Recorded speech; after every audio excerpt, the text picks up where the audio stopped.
Hello friends, how are you? Welcome back to my channel Your Finance, where finance sounds good.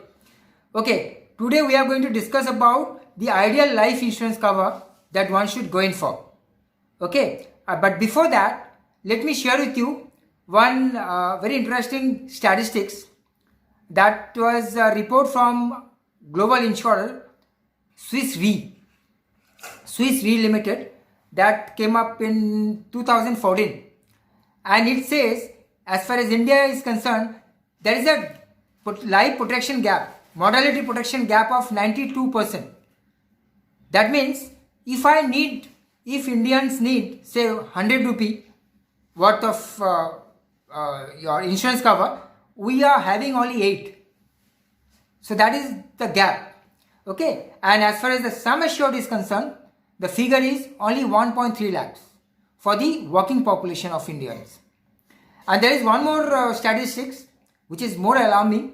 In India, as of today, it was the report came in I think 2016. That was a report from Insurance Regulatory and Development Authority of India, IRDAI, and the statistics, the number is we have only 33 crore policies in India. So there are 33 crore policies, life insurance policies in India, and that includes the multiple policies also. Supposing I can have 5, 6, 7, there are people who are having 5, 6, 7 policies on one name. So you have to deduct that, and of course you are going to add up the group insurance policies. So even on group insurance policies, if you look at the structure of Indian economy, 80 to 83% people are working in the informal sector, unorganized sector. So even if I am very positive, and if I take if I take 40 crore, I think that is very positive. If I take 40 crore, there are 40 crore existing policies. Even that is very less, because we are 135 crore, in number. As a population wise, we are 1.35 billion. So there are more than 95 crore people who don't have insurance. So forget about the underinsured part. There are uninsured people are to that extent, we have in India. Anyway, we are not going to this is only the macro picture. So we are not going to discuss about the macro economy or macro level, any discussion on that. Now we are going to focus on the individuals. As an individual, how much life insurance cover, as I said, how much life insurance cover is ideal. There are 3 methods how we arrive at the need for life insurance. The 3 methods are: one is based on income, one is based on expenses, and one is based on your human life value. That is a human life value approach. Now, when I say the income based, there it is a thumb rule we take. I mean, we take as a thumb rule the different age, in different age bracket, how much life insurance cover we should go in for. Like if my age is into 20 to 30 age bracket, the life insurance cover should be 20 to 25 times of my income. If it is 30 to 40, it is 15 to 20 times. If it is 40 to 50, it is 10 to 15 times. If it is 50 to 60, it is 5 to 10 times. It is an overall how we can look at, and we are only concerned about the income that we earn. And the logic is, if I am old, if I am say 55 plus, then my family is not going to depend on me financially on my active income. They are not going to depend on my active income, because I am not going to work for a long time. Maybe another 5, 6, 7 years I will be working. So my liability is less. Whatever I have done, I have created my fund, corpus, savings, that is a different thing. But actively, I am not going to be very, work for a long time. And if I am young, when I have just started my career, and suppose just got married, then the responsibility and the liability to my family is more. So I'm going to cover, I have to take a more cover to cover all this responsibility and liability. And that is for a longer time. So my life cover is also going to be very big, I mean, as compared to an old person. So that is an income based approach. So when we take human life value as an approach, how we calculate that, suppose I am 40 years. So how much I am going to earn in my whole life, my working life. So if I work for the next 20 years till 60, so in the next 20 years, what is the total amount of money I am going to earn? So suppose I earn 10 lakhs this year. Next year it is 12 lakhs, 13 lakhs. Like that, it is going to go up. So I take the total amount, say it is 3 crore. In the next 20 years, my total earning is 3 crore. So entire future cash inflow, I have to convert it into the present value. And of course, there will be some kind of return I have to assume, say 7% or 8% return. If I convert it to the present value, and suppose it is 1.4 crore. This 1.4 crore, from this amount I have to deduct the expenses that I have to make on my own life. I mean own life in the sense, my personal expenses, my conveyance, my outside food and whatever that I spend on myself. That amount, suppose it is 20 lakhs. So 1.4 minus 20 lakhs, this 1.2 lakhs would be 1.2 crore. 1.4 crore minus 0.2 crore, 20 lakhs is 1.2 crores. 1 crore 20 lakhs is going to be the net contribution to my family, and that is the human life value. That means if I am not there, that value has to be protected. I mean, I have to create that in terms of a life cover, sum assured. And the third approach is based on expenses. Based on expenses, the idea is whatever I am going to spend on a monthly basis, my present expenses per month, all expenses, that has to be replaced by taking a policy, by taking a risk cover. So on that, I think that is a better approach. It is simpler, better and more logical. And I am going to show you this in the whiteboard. So please stay with me. We'll take this case. Ravi, 35 years of age, Ravi's wife and daughter. Now the monthly expenses I have taken as 30,000 per month, and I have multiplied it by 200 times. Now what is the logic behind multiplying it by 200? Okay, 30,000 into 200 is 60 lakhs. Now if Ravi's wife takes this money and puts it in a FD in a bank, the bank rate is 7%. But I have assumed that let it be 6% to be on the safe side, because if you look at the interest rate for the last 5, 10, 15 years, it has been coming down only. So if she gets 6% on 60 lakhs, it's going to be 3.6 lakhs per annum. So 30k per month. So these expenses would be taken care of. So this is how you can replace the expenses. Number one. So it is 60 lakhs. Next we have to add all the liabilities that Ravi has. I have taken here home loan and car loan. Home loan is 26 lakhs. Car loan is 4 lakhs. Car loan's impact would be less because over a period of 4-5 years it would be wiped. It would be gone. So 26 lakhs is more important here. But I have taken both. So 26 plus 4, 30 lakhs would be the liabilities. If he has any other liabilities also, you have to add it up. If he has got, say, personal loan or any other loan. So all the liabilities you add up. So 30 lakhs. Goals.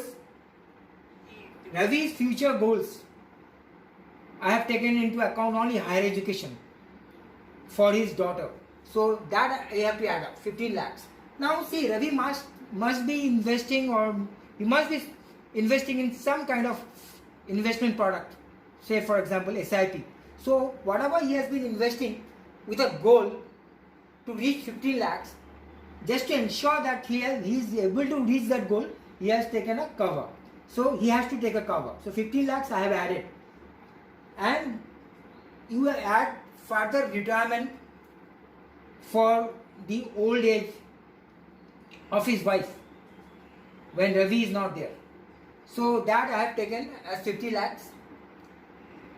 So 50 lakhs, and if you add it up, 155. So this is the total figure, and from that you have to deduct the current savings and investments, and that is bank, bank savings is whatever gold or any other investment that Ravi's family has. So 130, this is the figure.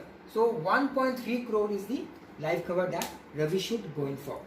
In this connection, let me tell you that home loan, this 26 lakhs, I have included in my total life cover that you require. Sometimes the banks can offer you to go in for a specific plan that is called home loan insurance or home loan protection plan, HLPP. So there, if you go for home loan insurance separately, that would be a different policy, and that I will tell you why you should go in for term plan, why not home loan insurance plan.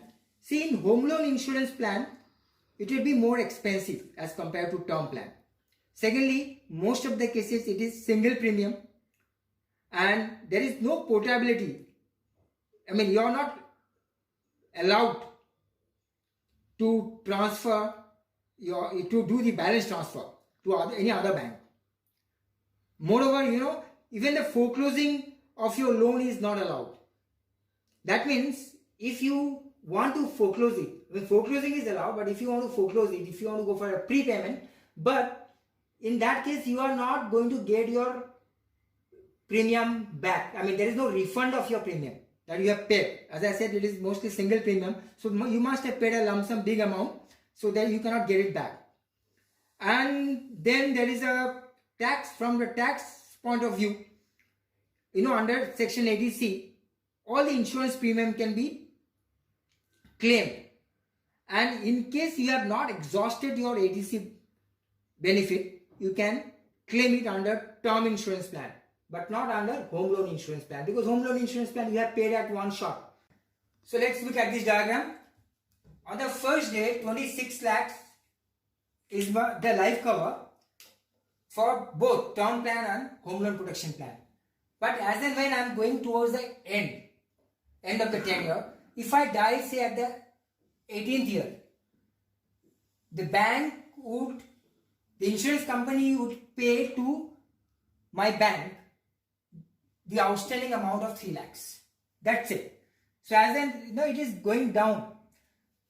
But had it been term plan, my wife would have got 26 lakhs and she would have paid 4 lakhs to the bank, and 22 lakhs she could have kept it for any other purpose. So that's the difference. With you, a conversation with my friend over phone, he had been sharing with me that he had taken up, it is a pressure on, he has been paying around 28,000 rupees per annum as an insurance premium. And he said, okay, look Niranjan, this is a pressure. I just simply asked him, what is the life cover that you have got? He said it is just 5 lakhs. 5 lakhs because he has taken 2 policies. One is endowment plan, pure endowment plan, and another is a money back kind of a plan, wherein you keep getting, every 4 years, 5 years, you get a certain amount of money back. And only 5 lakh. And what is the implication? What is the impact of 5 lakhs life cover? In case, suppose if I have taken that plan, if I die, and say within 2 years if I die, that 5 lakh sum assured and the bonus. So if I get 5% bonus, 5% on 5 lakhs, 25,000. So 2 years, 50,000 would be my total bonus. So 5.5 lakhs would be the amount that my wife is going to get. Now imagine with 5.5 lakhs, if she keeps it in a bank in today's rate at the rate of only 7%, so she would be getting 7% on 5.5 lakhs. It is 36,000 per annum. So just 3,000 per month, and that can take care of my expenses on electricity bill, gas, and at most the mobile bill. That's it. So it is, I will be highly underinsured. So that is one point you have to take care, and that's why I suggest going for a term plan which is very cheap. And I'll give you one more, idea. Like if you are going for 1 crore life cover, and if you are 30-year age, so your insurance premium would be hardly 12,000, 14,000. So just now take the example of my friend. My friend who has been paying 27,000. Now, instead of 1 crore, if he feels no, I will now to start with, I would go for 50 lakhs cover. So even if he goes for 50 lakhs cover, he would be paying hardly 6,000 rupees, roundabout. So 27 minus 6,000, 21,000 that he saves, that money he can invest in other products, and he can break it up also. Maybe 50%, so around some money he can start paying at PPF, which is very good investment, tax free. Both way, you get ATC benefit as well as when there is no capital gain tax. So he can invest in that PPF, or maybe if he wants a liquidity, because PPF is a long term investment. If he wants liquidity, half of the money he can invest in some mutual fund, depending upon his comfort level, balance fund or equity fund. So that's how you have to look at this. So you should ensure that you are not underinsured. Well, before I sign off, let me bring up Ravi's case once again. If you have observed, Ravi's 30,000 per month family expenses, there I have not shown the impact of inflation. Okay, if you feel like you can add up 20-30%, or else you can take an average, taking up two particular tenures, say now and after 15 years or 20 years. That is one way. Secondly, why I have not shown it, I have given 50 lakhs as a retirement kitty. So now she is young. Even after 5 or 10 or 15 years, there is something goes wrong. Ravi dies. In that case, still she has got a time of around 15 to 20 years, so that she can put that money in a deferred pension plan, or maybe an immediate plan, or she can simply keep it in a bank. That can beat the inflation. Okay, and one more thing, for any insurance plan, now you have to do a review every 5 years, because our lifestyle is changing, our income is changing. If you look at the expenses, or even the interest rate scenario, there is a change. So taking all this into account, every 5 years you should calculate like what is the new additional liability that being added to in your life, in your financial life. So accordingly you can increase the life cover, or you can reduce it also if the situation is like that. Secondly, my advice to you is don't procrastinate, don't delay. If you need a life cover, if you need an insurance cover, take it now. First of all, if you're younger, at young age your premium would be less. Secondly, if something goes wrong in your some medical report, if there is a health issue, then that could be a problem. Either your premium would be very high, or even the company may reject, they may not give you the policy. Hope you have found this video useful. Thanks for watching me. We'll meet up soon with a new video, and that will be on retirement planning. So please don't forget to subscribe my channel